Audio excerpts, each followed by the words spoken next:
दर्शकों नमस्कार। आज की आवाज़ पर आपका स्वागत है। और गुना नगर का एक बड़ा सौभाग्य है कि यहाँ पर बाल संत श्री शाश्वत महाराज जी यहाँ पर निवास करते हैं और दूरस्थ क्षेत्रों में आए दिन भगवान श्री राम की कथा का गुणगान करते हैं। श्री हरि की कथा का गुणगान करते हुए उन्होंने देश भर में कीर्ति और प्रसिद्धि प्राप्त की है। कई बार राष्ट्रीय चैनल पर भी वो मार्गदर्शन कर चुके हैं। श्री राम कथा के मर्मज्ञ हैं और बड़ा ही सौभाग्य है कि दीपावली का त्यौहार भी कहीं ना कहीं भगवान श्री राम की कथा से ही जुड़ा हुआ है। और भी क्या कथाएं इस त्यौहार से जुड़ी हुई हैं, क्या महत्ता है, क्या महिमा है, इसके बारे में हम संत श्री शाश्वत जी महाराज से जान रहे हैं। जी महाराज। हिरण्यवर्णां हरणीं सुवर्ण रजत स्रजां चंद्रां हिरण्यमयी लक्ष्मी जात वेदो महावहा। सभी दर्शकों को सादर जय सिया राम। पंच दिवसीय दीपोत्सव महोत्सव की आप सभी को हार्दिक शुभकामनाएं।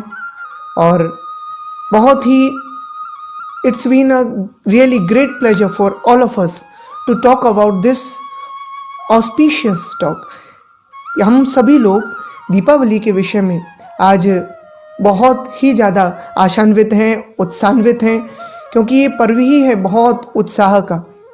और जब इसके शास्त्रीय पुरानी इतिहास की बात की जाती है तो ये पर्व सृष्टि के शुभारंभ से जुड़ा हुआ है। जब समुद्र मंथन के समय ततश्चातिर्भूत साक्षात श्री रमा भगवत परा, यानी स्वयं जगत जननी माता लक्ष्मी प्रकट हुई। समुद्र मंथन से आकर उन्होंने भगवान नारायण का वर्ण किया और तभी से हम सभी लोग इस दीपावली के पर्व को कार्तिक की कृष्ण पक्ष की अमावस्या को मनाने लगे हैं। न केवल समुद्र मंथन के समय माता लक्ष्मी का आगमन हुआ, बल्कि भगवान धन्वंतरी का अवतार धारण करके भी आए। उस अंश अवतार के कारण जो अमृत कलश भगवान लेकर आए और आरोग्य की वृद्धि संसार में की, उसी से हम सभी लोग धनतेरस का पर्व भी मनाते हैं। और इससे संदेश हम सबको प्राप्त होता है आरोग्य का।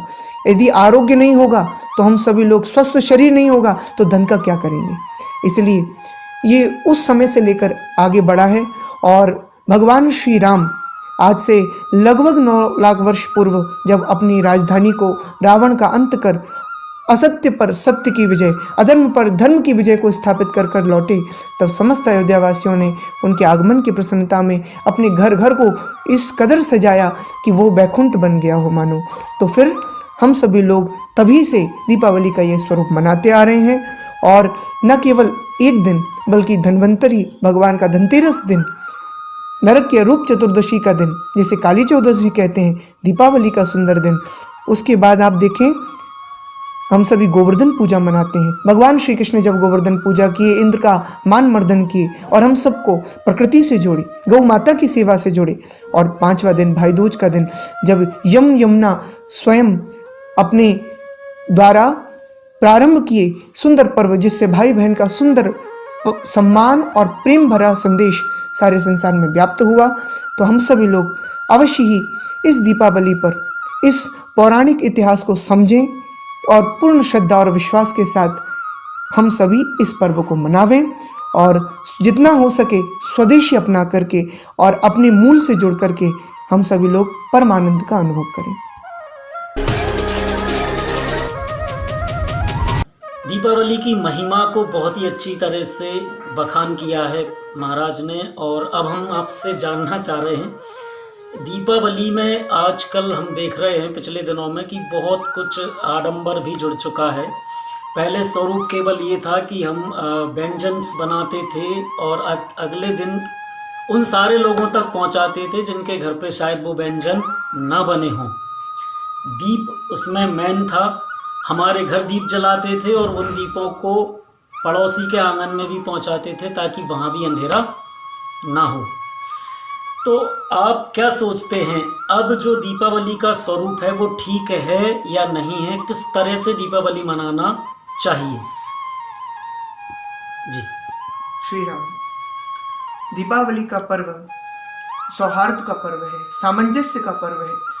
अपनी सारे जातिगत, नस्लगत, क्षेत्रगत, प्रांतगत जितने भी मतभेद हैं उन सब से ऊपर उठकर, सभी मतभेदों से ऊपर उठकर एक हो जाने का पर्व है। तो ये पर्व जो पूरे विश्व में प्रकाश फैला रहा है आज, क्यों ना इस प्रकाश को हम अपने अंदर भी ले जाएं।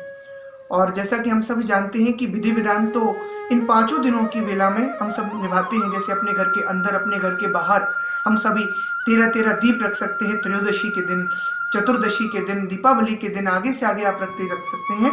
बिल्कुल, ये आपके हर घर में प्रकाश, लक्ष्मी जी का आपको आशीर्वाद प्राप्त होगा। बहुत सुंदर। लेकिन साथ साथ में हम आप सभी लोग कुछ इन बातों पर भी ध्यान दें। मेरा सभी दर्शकों से ये विशेष निवेदन रहेगा। देखिए, इस दीपावली पर आप सभी लोगों को देवी देवताओं के चित्र जिन पटाखों पर बने हुए हैं उन पटाखों का विरोध करना है। हम सब जानते हैं वो पटाखे, वो चित्र जब धरती पर गिरते हैं तो देवताओं का विरोध होता है, अपमान होता है। फिर चीन को हम सबको सबक सिखाना है, क्योंकि ये चीन हमारे ही पैसे पर हमें दादागिरी बता रहा है, परेशान कर रहा है। तो अब हमें मौका आ गया है, एक होकर के एक आवाज में चीन सामानों का पूर्ण बहिष्कार करना है और स्वदेशी को अपनाना है। और ज्यादा से ज्यादा आप प्रयास करें। जो गरीब, असहाय, असमर्थ मजदूर लोग हैं, आप सब लोगों के घर में तो बहुत प्रकाश है, परमात्मा की कृपा है और इसी तरह बनी रहे, मैं यही कामना करता हूँ। लेकिन कुछ ऐसे भी घर हैं जिनके पास इतने भी पैसे नहीं हैं कि वो सब लोग अपने घर में एक वक्त की रोटी भी खा सके। फिर वो दीपक की बात कहाँ से आती है? तो हम सभी लोग अगर इस दीपावली पर किसी एक भी असहाय, असमर्थ की आंखों में रोशनी पहुंचा सके, अगर उसके चेहरे की मुस्कान बन सके और उसके घर पर किसी भी प्रकार का, चाहे दिया दान हो, चाहे अन्न का दान हो, क्योंकि ये अन्नकूट का भी पर्व है, तो दिया दान हो, अन्न दान हो, किसी भी दान से अगर आप उसके चेहरे पर, उसके जीवन में अगर आप खुशहाली ला सकेंगे, रंग बहार ला सकेंगे, तो मैं मानता हूँ आपकी दीपावली सफल है। और भगवान श्री रामचंद्र जी क्यों ना हो, ये उत्साह का पर्व है। आप सभी लोग उत्साह से सारे मतभेदों को छोड़कर आगे बढ़ें। उत्साहो बलवान आर्य नास्ति उत्साहात् परम बलम, सो उत्साह से सर्वस्य न किंचित दुर्लभम। उत्साह ही उत्सव है। कोरोना महामारी के आ जाने के बाद, विश्व के अस्त व्यस्त हो जाने के बाद भी हम भारतीयों का अपने पर्वों में प्रेम और उत्साह कम नहीं हुआ है। यही हमारी शक्ति है। तो आप सभी लोग इस उत्साह को क्या कीजिए, अपनी शक्ति बना लीजिए। अपने अंदर की इस पर्व पर जितने भी अंधकार हैं, अज्ञान है, बुराइयां हैं, उनको मिटा दीजिए, सारे मतभेदों को भुला दीजिए और आप इस पर्व पर अपने उस उत्साह की शक्ति से अपने हृदय को अयोध्या बनाइए।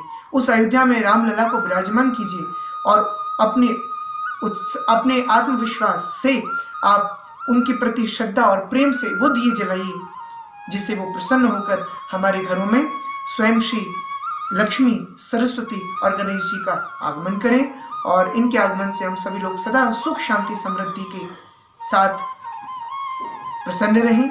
और इसी प्रकार दीपावली का पर्व हर वर्ष और भी उत्साह के साथ और भी प्रेम के साथ मनाते रहें।